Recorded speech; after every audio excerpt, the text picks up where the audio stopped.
मेहनत का सुख, एक राजा और किसान की कहानी।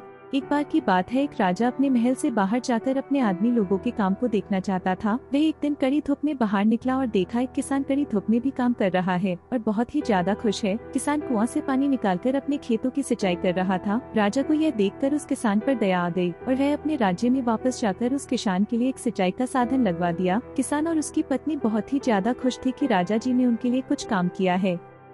वक्त बीता गया और एक दिन फिर राजा अपने राज्य का भ्रमण करने निकले। राजा ने देखा कि किसान की सारी फसल सूख गई है और वह खेतों में भी कोई नहीं है। तभी उसकी नजर पास की एक झोपड़ी पर पड़ी। वह पर कोई दर्द से करा रहा था। राजा वहां जल्दी से पहुंच गया और वहां का नजारा देखकर वह बहुत ही दुखित हो गया। उसने देखा कि वह किसान जो कि कड़ी धूप में भी काम करते हुए खुश था, आज वह इतना दुखी क्यों है। राजा ने किसान की पत्नी से पूछा कि इसको क्या हो गया है। तब किसान की पत्नी ने बोला, दाश महाराज, जब से आपने हमारे खेतों में सिंचाई की सुविधा किया है तब से ये बहुत ही आलसी हो गए हैं और कुछ भी नहीं करते हैं, इसलिए आजकल यह बहुत बीमार रहते हैं।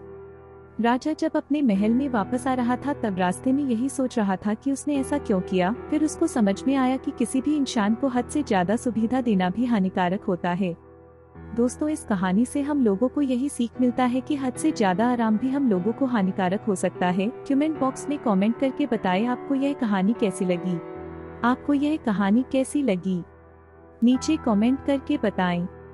और इसी तरह की रोचक और अलबेली कहानियाँ देखने के लिए इस चैनल को सब्सक्राइब करना ना भूलें।